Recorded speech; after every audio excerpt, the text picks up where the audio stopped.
Om Shri Ganeshaya Namaha.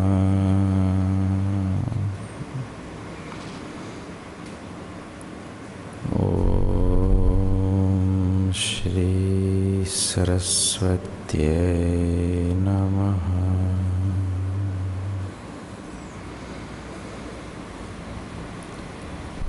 Om Shri Gurudevaya Namaha.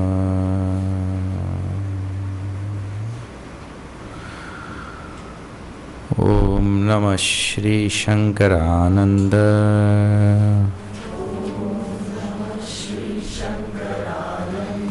Guru Padam Bhujanmane Savilasa Mahamoha Graha Graseka Karmane.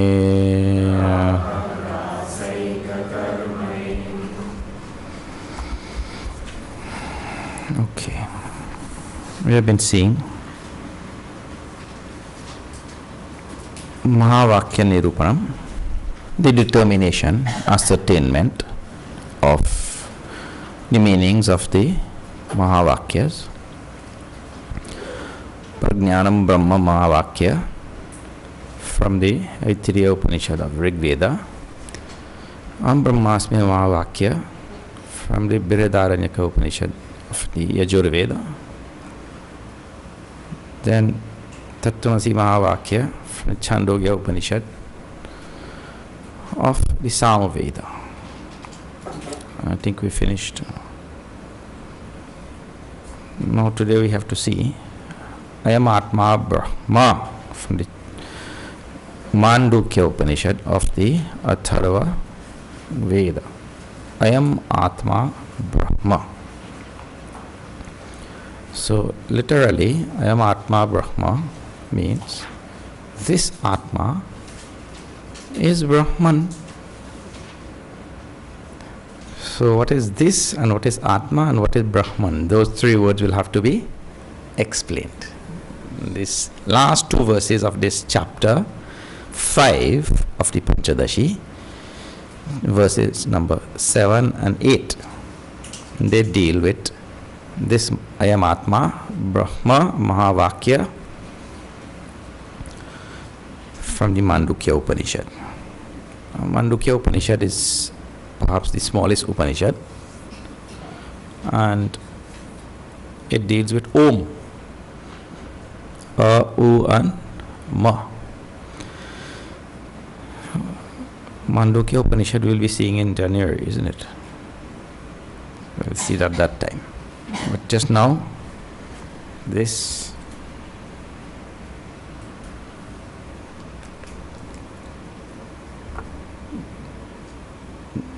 defining of these terms in this Mahavakya, I am Atma Brahma. Let us see now number 7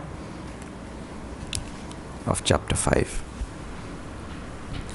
Swāprakāṣā parokshatvam ayamityuktito matam ahankārādidehantat pratyagatmeti gīyate.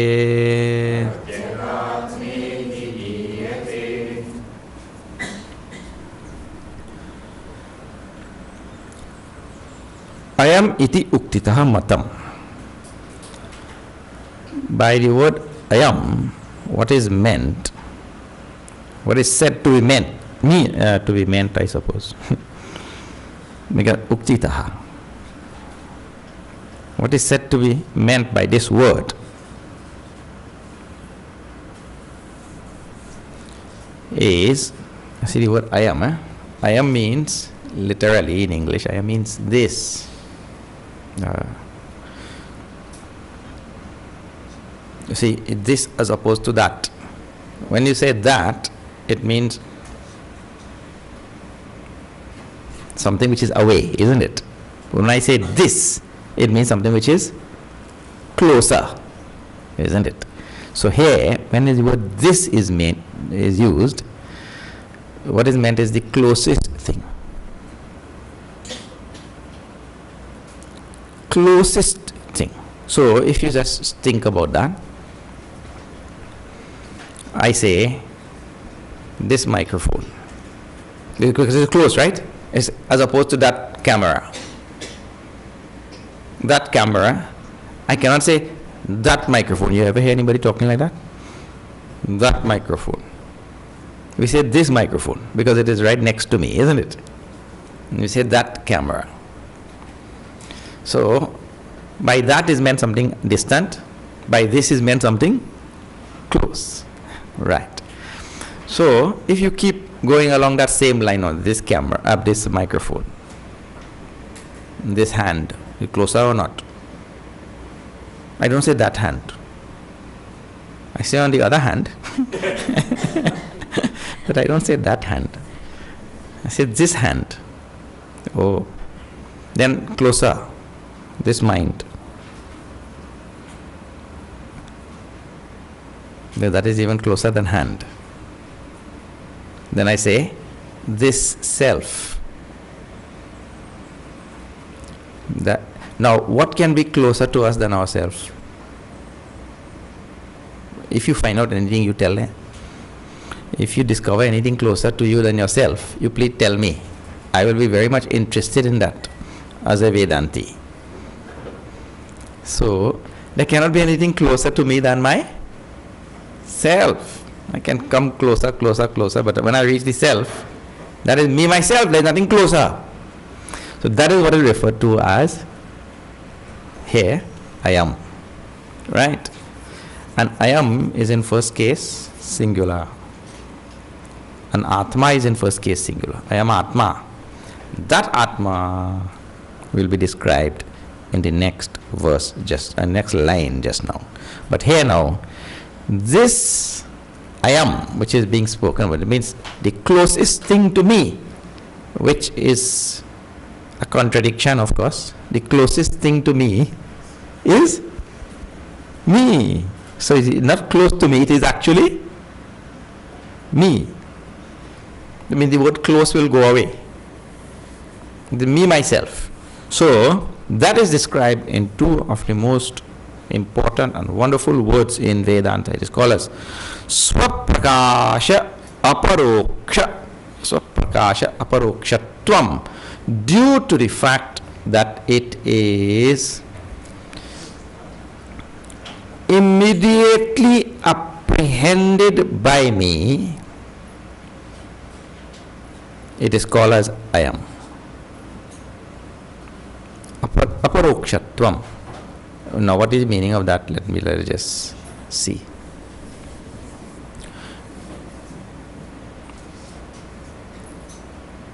In order to see this or to apprehend this, I need eyes. So that is called as instrumentated knowledge, if you want to make a word like that. I don't know if there is a word like that. It is knowledge acquired through some instrument, right?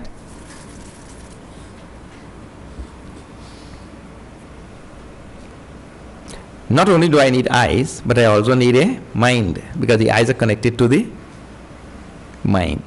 Okay, that is to apprehend this. To apprehend the existence of watch,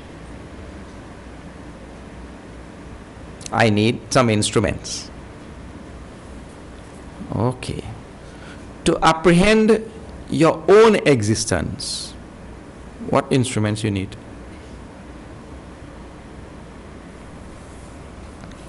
To apprehend my own existence,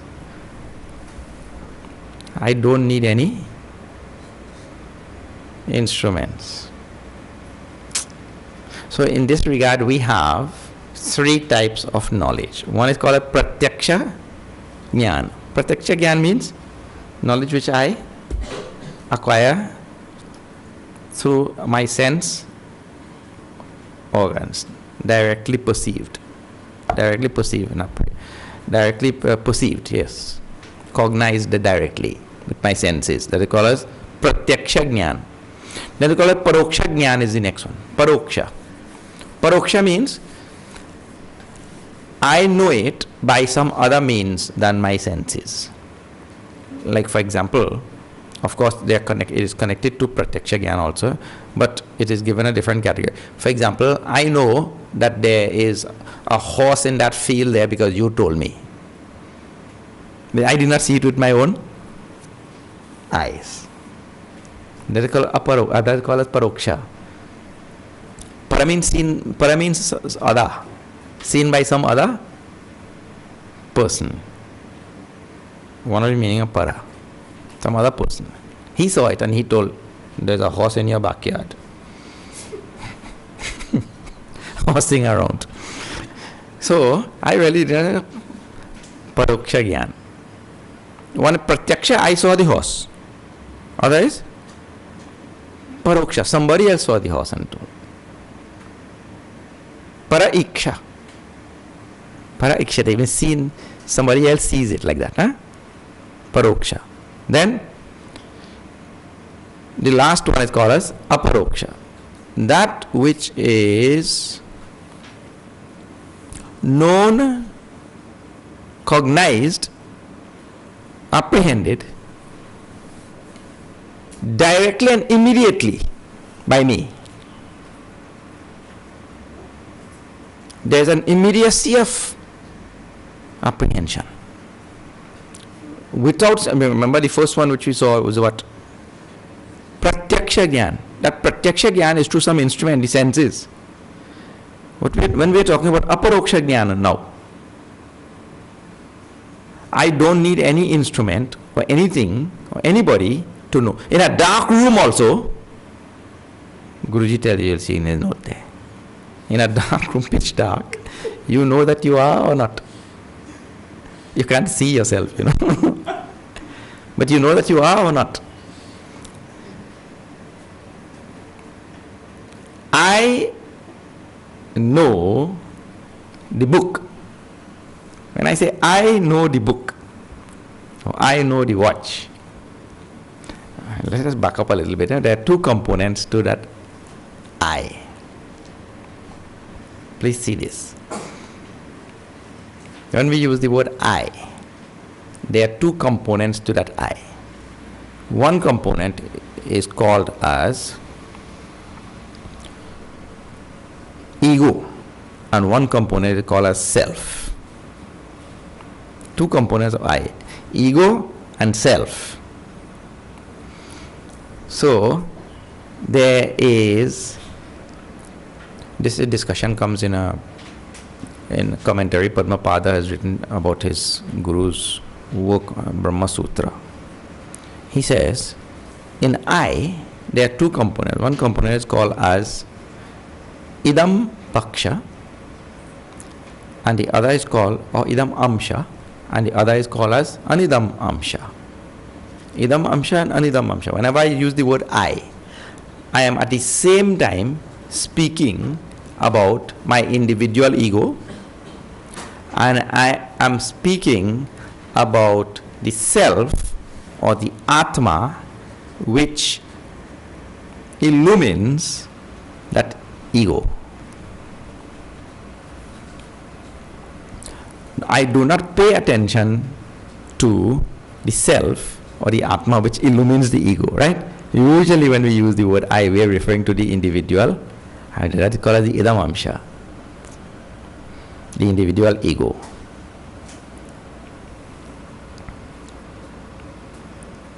So there is the individual ego and there is the self behind the ego which is illumining the ego. That is called anidam amsha.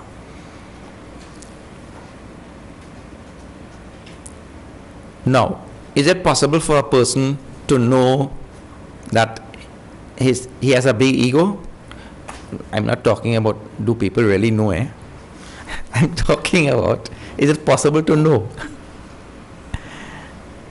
Is it possible for a person to know I have a big ego? Most people don't know, but it is possible to know. Because I know about myself, means my individual Individuality. I know. I know whether I am confused. I know whether I am miserable. I know whether I am happy. I know whether I am ignorant. I know whether I am knowledgeable in a particular field. I know that I know English somewhat. And I know very directly that I don't know French. So, I know all about this individual personality. So, I know about the idam amsha of this I. But the anidam amsha, which is the self of this individual ego, that will come just now in the second line also. We'll see that. So, that part of the ego or any part of the antakarana, I know by some other part of the antakarana. But about my own existence, my own being, there is an immediacy of knowledge. I directly and immediately apprehend my own existence. I do not need you to tell me that I exist. In fact, it is the other way around. Only because I exist, I know that you exist. I don't need anybody to confirm my existence. The existence of any other person who is there, for that knowledge to take place, first I have to exist. And even when I sleep, when my mind is not working, actually we don't have to sleep for our mind not to work. Wake also many times it doesn't work. So even when my mind is not working, still my existence never goes into doubt. So that is because I directly and immediately know my own existence without instrument. That is called as aparoksha jnana. Knowledge which is immediately apprehended. There is an immediacy of apprehension. That knowledge is called as aparoksha jnana. And that can only be of one thing, isn't it? Anything outside of that will be an object. You know, these all things, because we have not studied all the terminologies systematically, there will be things which we have to back up and reflect on. Now see, in Vedanta, we say, and yesterday also, not yesterday, on Saturday, I did some of that analysis with you. Where we said, when we have to perceive this object, remember the analysis which we were doing? When we have to perceive this object, what happens? The antakarana goes out through one of its tentacles, eyes, in this case, and it envelopes this object. In other words, the antakarana takes the akara of this object, or the vritti of this object. In stages we had done this, but I told you two things happen one and the same time, because the antakarana is enlivened by chidabhasa. So the antakarana, then only it can function to go out. So it goes out, envelopes is called as vritti vyapti. Then at the same time, because that antakarana is endowed with the chidabhas chit, the consciousness, it reveals this object to me, because the object is not self-revealing. The object is jada, and the idea in Vedanta now is anything which has to be revealed to me, i.e. object, any vishaya which has to be revealed to me, it means to say that vishaya is jada, because if it were not jada, it would have been conscious by nature, and if it were conscious by nature, it would have revealed itself. because it has to be revealed to me, it is jada. So anything which is an object is considered to be jada. That is why my entire antakarana, you see, sometimes when we say this, you tell somebody, because you are an object in my mind, you are also jada. Swamiji, you call me jada? Jada means inert, right? Because you are an object in my mind or not? Yes. You have to be revealed to my mind. So you are jada. Objects and so, Swamiji, why you call me jada? We say, Arey, don't think it is that bad. It is worse than that. I call my entire body mind jada also. Body mind intellect, isn't it? My entire my antakarana also is jada. What to talk about you? Yeah. So it is more than, don't feel bad. It's not that I call you jada alone. My whole antakarana also is jada. That is enlivened by, I mean, that also is an object, and that is enlivened by the conscious principle. That also is inert, you see, and enlivened by the conscious principle. So now, we were doing this analysis yesterday. So in that analysis, one conclusion you will have to draw, and this is the Vedantic conclusion: anything which is objectified is jada, because it has to be revealed to me. And the other, the corollary of that statement is, I am the only enlivening conscious principle. I am the only principle which does the revealing. Because if all the objects which I perceive, they are jada and they have to be revealed to me, who is revealing?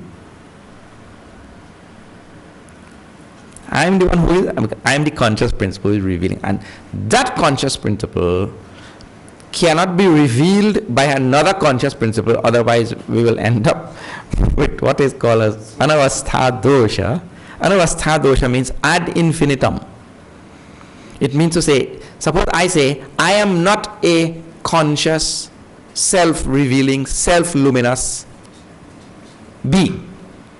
I am enlivened by, or revealed by, illumined by another being. Then we'll say, oh, then who is he? Who is he illumined by? So my nature has to be self-luminous, or accept ad infinitum. It totals all the way down.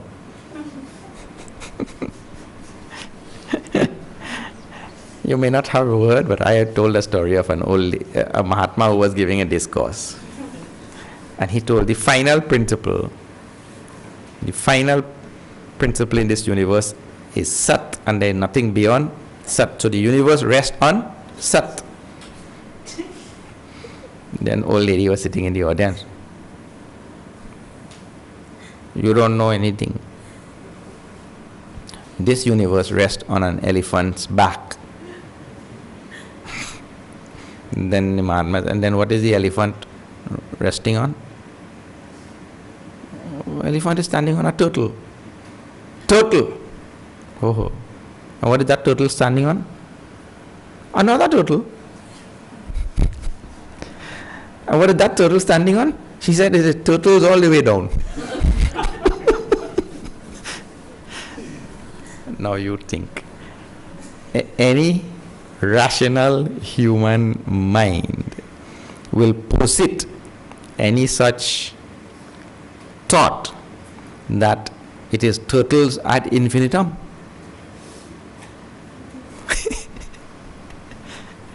Turtles all the way down? No. So the rational human mind tells that there has to be some final illuminating principle which illumines everything, which itself has to be two things. What? Self-illuminating and not jada. Actually three things. Self-illuminating, not jada, and also not objectifiable. And this is an actual essential component of the definition of self-luminosity. It cannot be objectified, because if it is objectified, it becomes jada.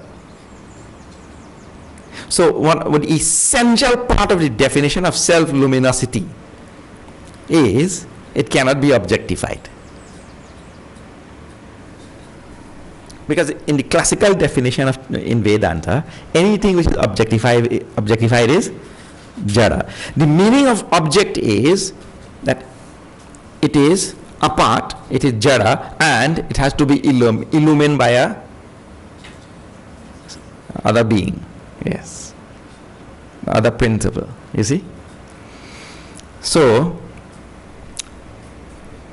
the Vedantic scholars, actually this type of vichar comes from a 13th century scholar and logician of Vedanta, who is called as Chit Sukha, and his text is called as Chit Sukhi. He has written, and he gives the classical definition of what is the word which is being used in the first line here. First word, Swaprakasha. For something to be Swaprakasha, self-luminous, it has to be not objectifiable. Because if it is objectified, that means it is an object and it has to be illumined by some other object, not Swaprakasha. It means to say the existence of the watch has to be illumined by my consciousness, but my consciousness cannot become objectified like this watch. Then my consciousness also will become jada, like that. Swaprakasha.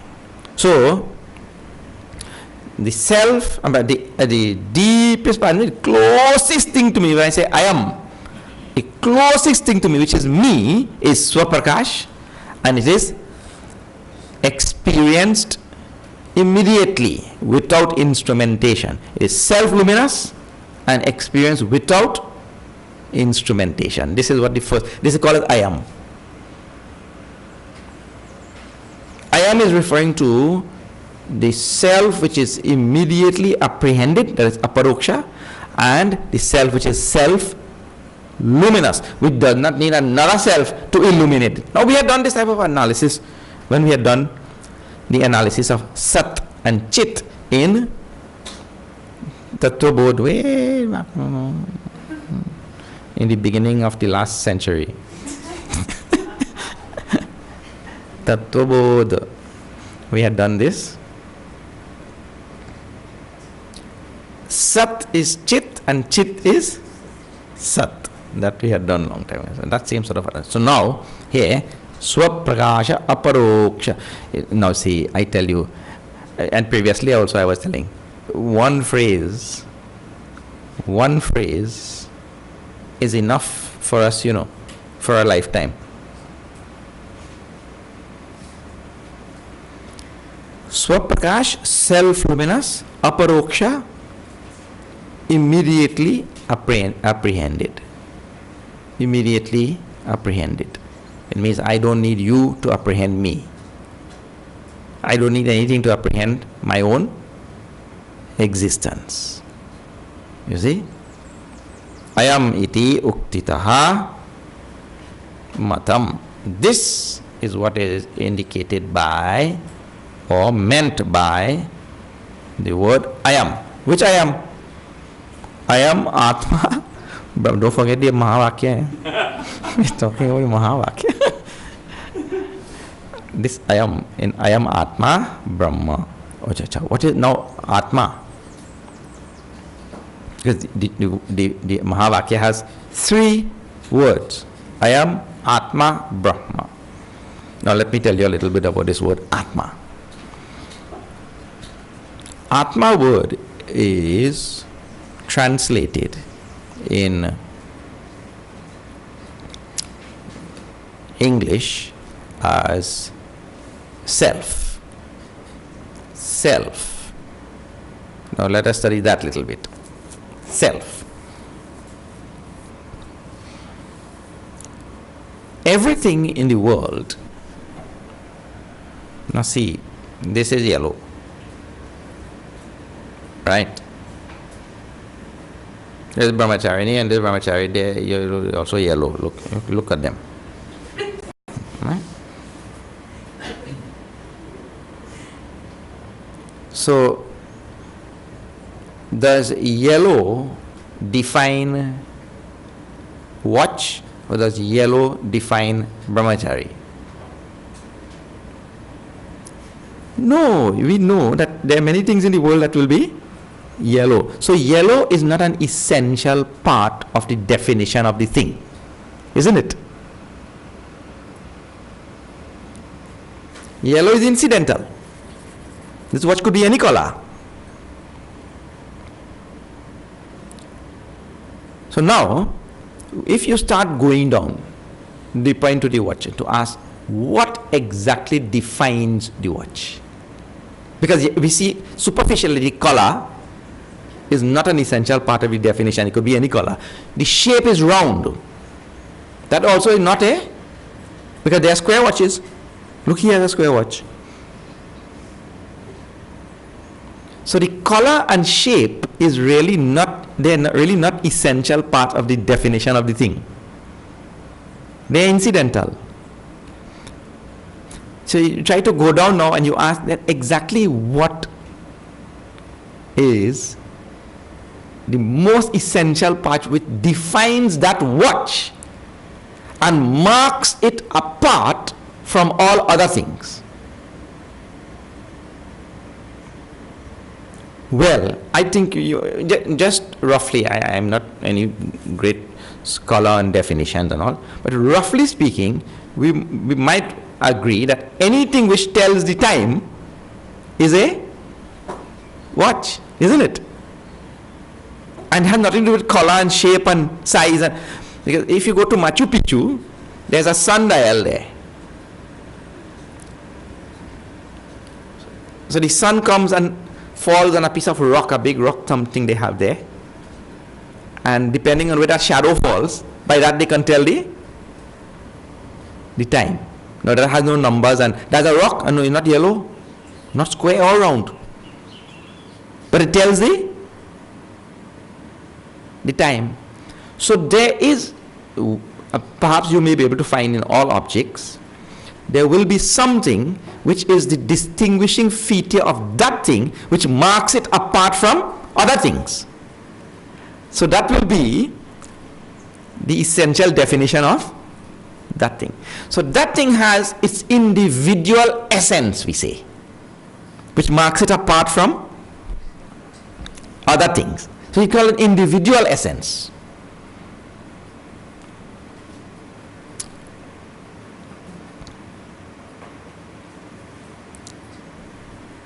Essence, we call it tattva. Right? That's how everything has its own individual essence. This, nobody will conclude this is a book. This is a bookmark, not a book. And there is something which marks it apart from our book, by which you quickly apprehend, oh, this is a bookmark, it's not a book. So all things in the world have their individual essence, or what we call sometimes is the individual definition.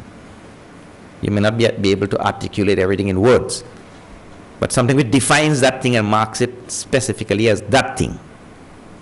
That's called individual essence. But now you go one step deeper than that.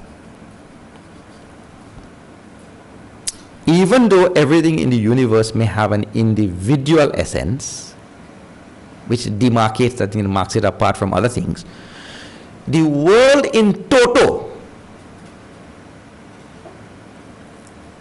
in totality, the entire universe again will have an essential nature, and that is what we have been studying in the class. That thing is called as existence, because whether it is a watch or a bookmark or a microphone or a human being, if you go deeper than the thing which makes it a human being, than the things which makes it a bookmark, than the thing which makes it a watch, if you go deeper than that, the absolute, the essence of everything will be existence. Correct or not? Now, at the level of existence, it is neither watch, nor bookmark, nor human being, because just pure existence. Because everything exists or not. So everything in the universe has an individual essence, individual tattva, and it has an absolute essence.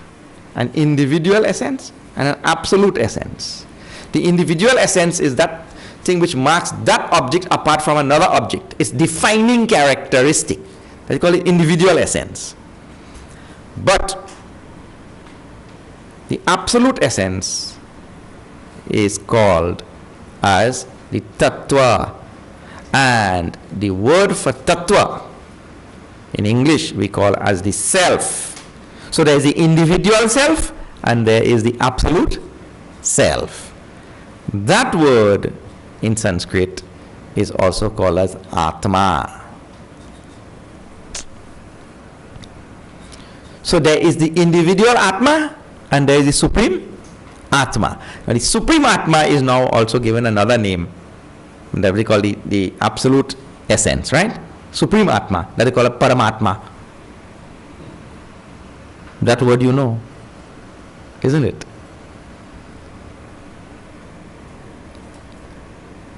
Paramatma, Supreme Atma.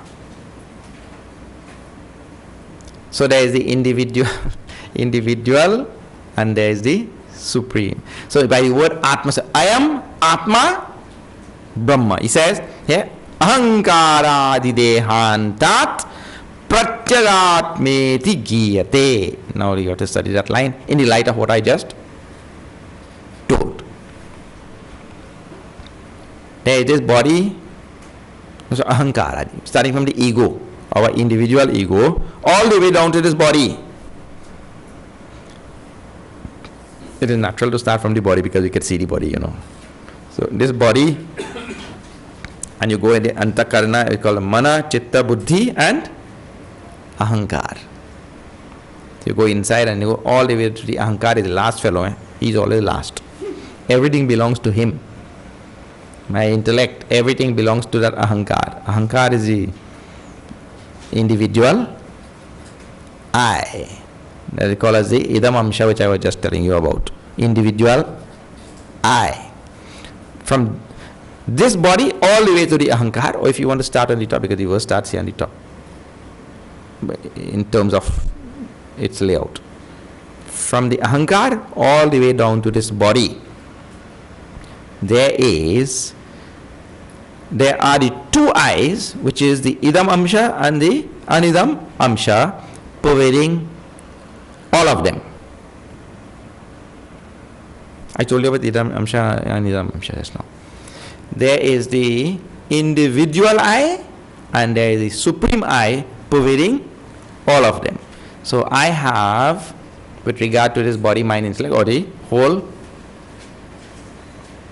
line up from body all the way to ahankar, I have the feeling that this is me. So that's the individual I. And it's actually different from your I, because I like jalebi, you like laddu. I'm just giving an example. Don't go and bring any jalebi for me. No. I mean, there is an individual I there, that ahankar has its own likes and dislikes, and there is your ahankar which has its own likes and dislikes. So there's all our individual I's, and that individual I pervades from the ego down to the body, because I think this body is me also. This is idam amsha of I. But then that individual I is nothing but the absolute I identified with this antakarana and this body. So the individual I and the supreme I both pervade this entire karya karana sanghata. There's all technical words on it. One more Sanskrit word to bust your brain. Means karya karana, Sanghata means this entire conglomerate of body, mind, intellect and all, the whole thing going up till ego. So, we say both the individual I and the supreme I pervade this, and that's why it says from here, from ahankaradi means mana chitta buddhi ahankar, the antakarana, dehantat, all the way down to this body. Pratyag atma iti giyate.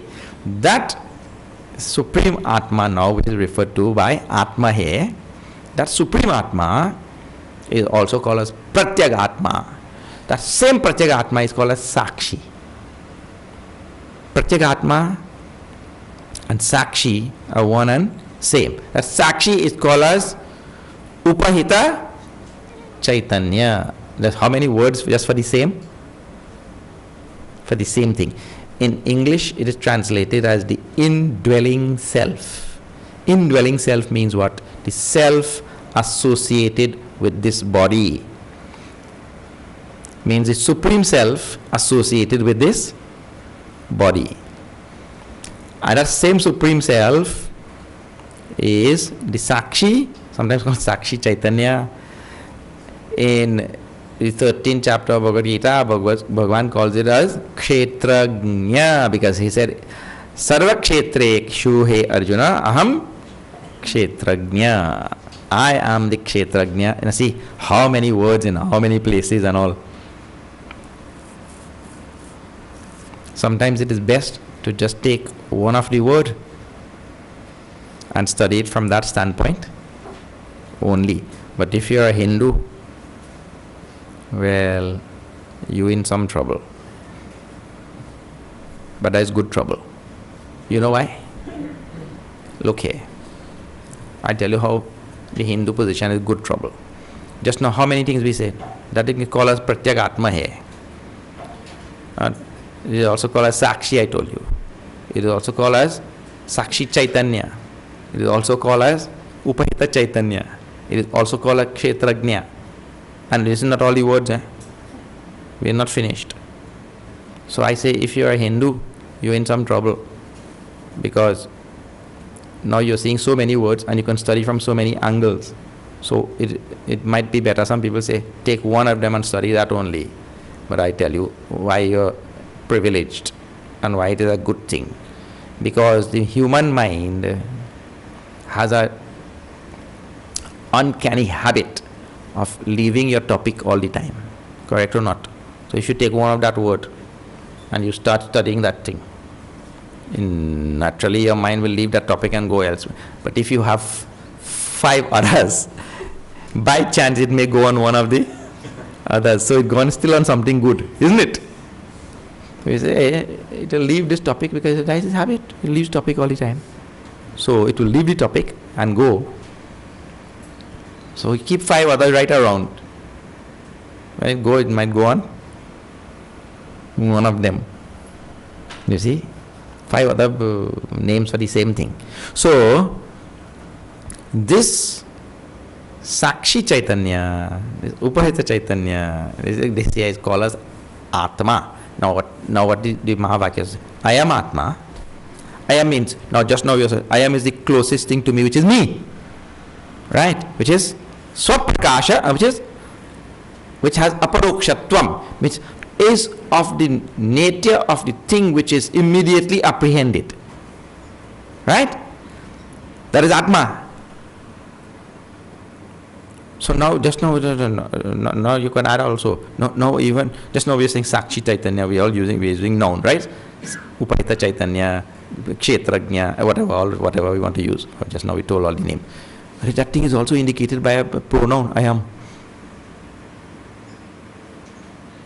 Because the same thing, I am Atma.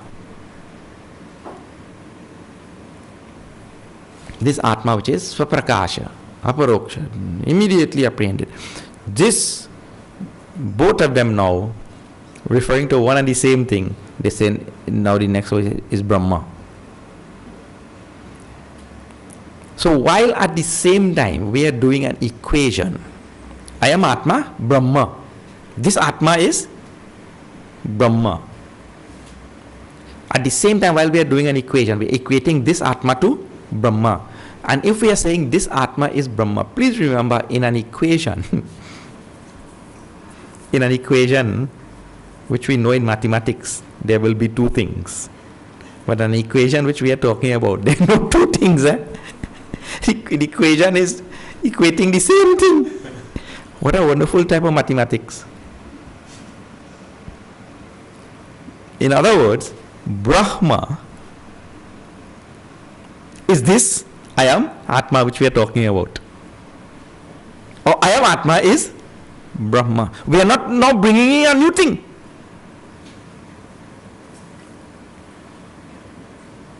The Atma, or which we just described as I am. That Atma, or the thing which we just described as I am, that is Brahma. But then the word Brahma will also have to be studied. Bhratvat Brahma. Aham Brahmasmi, that there we also said a Brahma word, na? Tattvamasi and Prajnanam Brahma. Only one of them doesn't have Brahma in it. Tattvamasi. The other three have Brahma. Now we study Brahma here. Swamiji, Vidyaranya Swamiji, now tells about Brahma. See, what is the Brahma? He says, Drishyamanasya sarvasya Jagatastattvamiryate Brahma shabdena tad Brahma Swaprakāshātma rūpakam Drishyamanasya sarvasya jagataha tattvamiryate Brahma shabdena. Brahma shabdena Drishyamanasya sarvasya jagataha tattvamiryate. That is how the sentence will go. No? Brahma shabdena, by the word Brahma. Brahma shabdena. By the word Brahma, iryate. Iryate is said. Is meant, is said. What is said by the word Brahma? He says, Drishyamanasya sarvasya jagataha tattvam. The tattva, or the essence of the entire jagat. The essence of the entire jagat is what is meant by the word Brahma. Now I just told you, in this jagat, once you start analyzing, you will see first objects. Second, each object has its own individual essence. Third, when you go deeper, each individual essence actually participates in a supreme essence. Isn't it? And we said the supreme essence was Sat. What it will be? Means you cannot go deeper than Sat. Right? You cannot go deeper than existence. Everything exists now. So, there will be an individual essence, and when you go deeper, there will be a common essence. Common essence, supreme essence. That is called the tattva. So, the word tattva here is used. So, jagataha tattvaha, the tattva of the jagat. Which jagat? Drishyamanasya. Sarvasya drishyamanasya. Of the entire seen universe. Now, you do know, in Vedanta, do you see, or have you noticed, that we don't talk about mystical experience? Have you noticed? In Vedantic language, we don't talk about mystical experience. Why? Why are you telling about mystical experience and all that kind of thing when you could see existence right in front of your eyes? Vedanta is about, what is right up, which is cognized directly and immediately. And even when we see something on the outside, like this, means Sarvasya Jagataha, he's talking about the Jagat, this world. You show me a part of the world which is not existing. You can't. I am surrounded and permeated from every side, in every regard and respect, by existence only. I'm drowned in existence. What to talk drowned in? I am so drowned in existence, I am existence.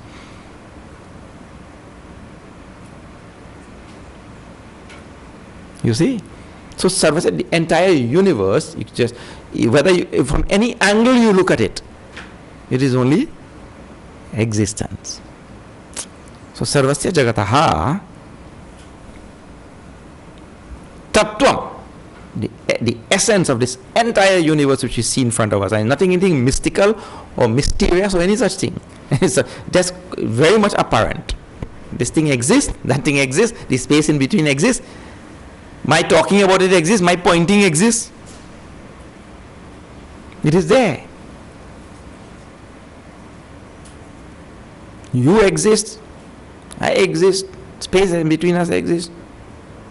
There is only pure existence. That is why you are not in any way separate or unconnected to me or any other thing in this universe. Like it or not, we are inextricably connected. So, Drishyamanasya Sarvasya Jagataha Tattvam Iryate Brahma Shabdena. By word Brahma is meant the one existence, consciousness, which is the essence of the entire universe.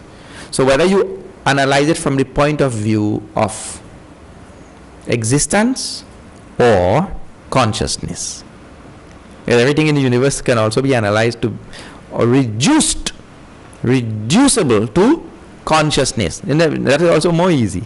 Well, not more easy, just as easy. If I do the analysis of consciousness from my standpoint,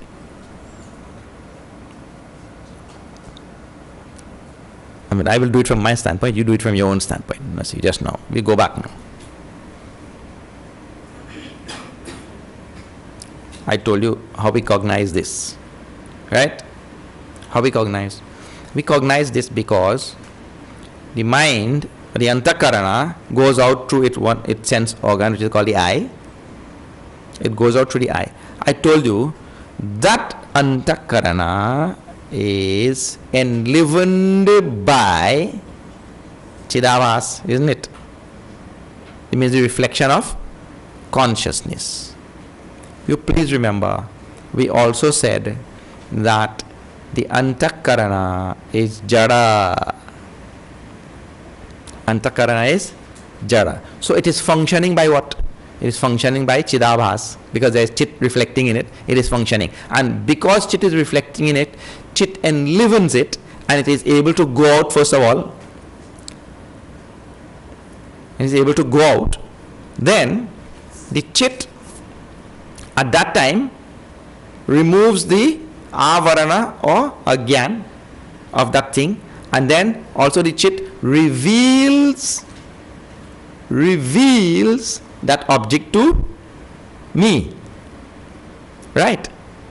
So if you really do some analysis into that a little bit further and a little bit deeper, you will see that that antakarana really is not, because it is jada, it is really not capable of doing any of the things which we just said there. First of all, it will not be able to go out.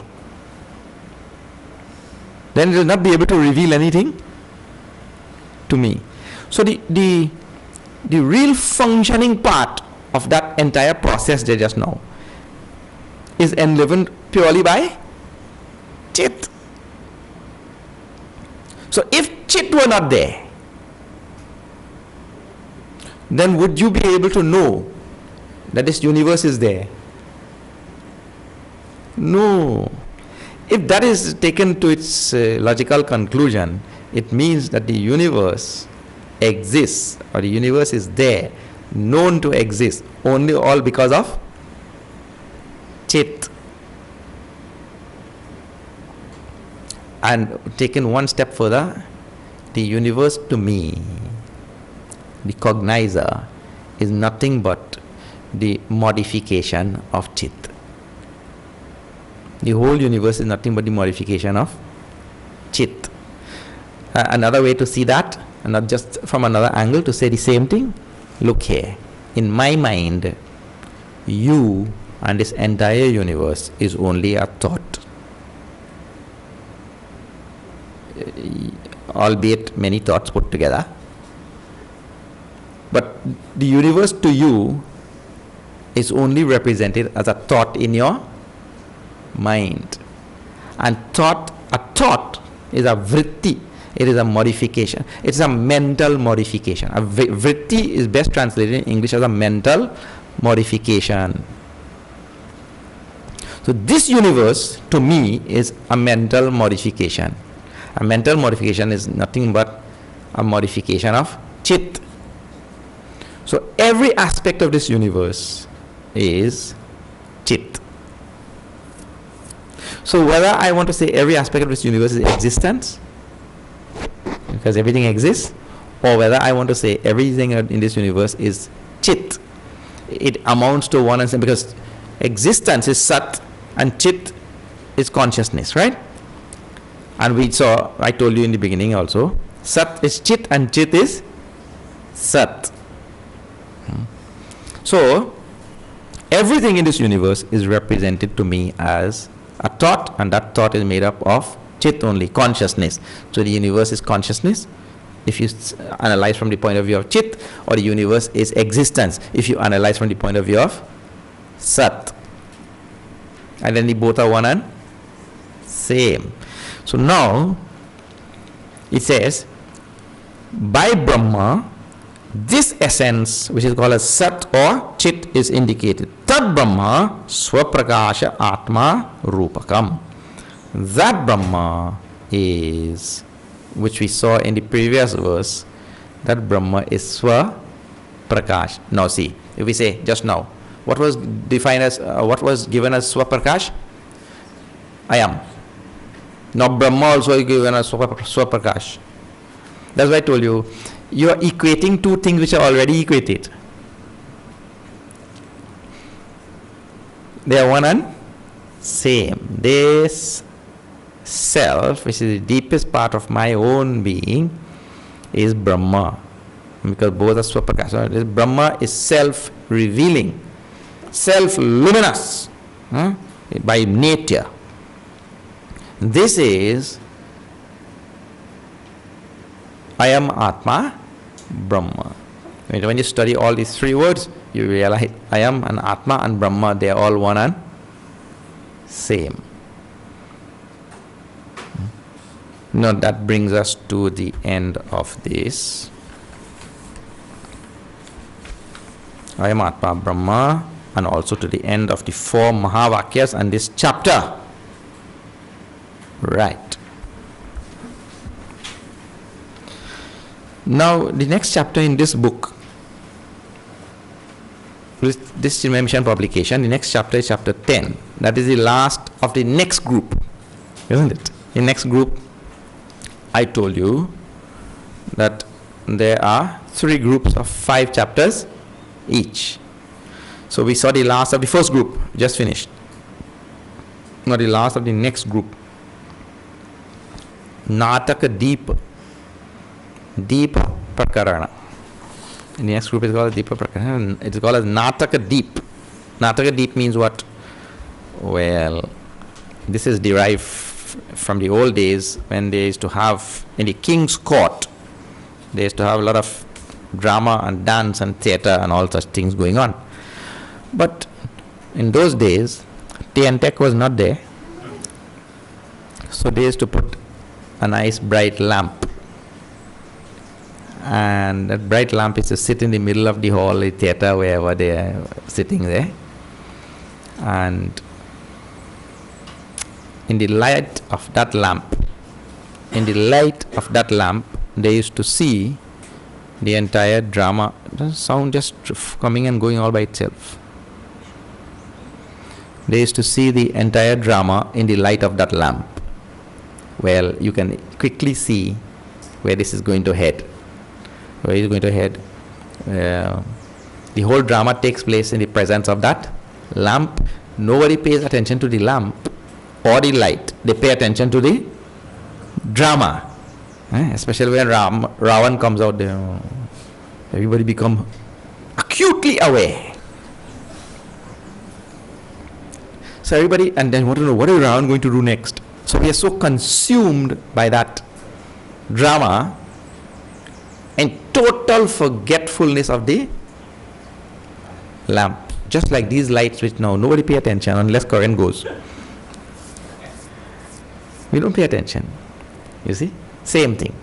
That they call a nataka deepa. That deepa, or lamp, which is placed there for facilitating the seeing of the nataka, drama. Nataka means drama. Alright, we shall see that tomorrow. Om Purnamada Purnamidam Purnat Purnamudachyate Purnasya Purnamadaya Purnameva Vashishyate. Om Shanti Shanti Shanti. Hari Om Shri Gurubhyo Namaha. Hari Om.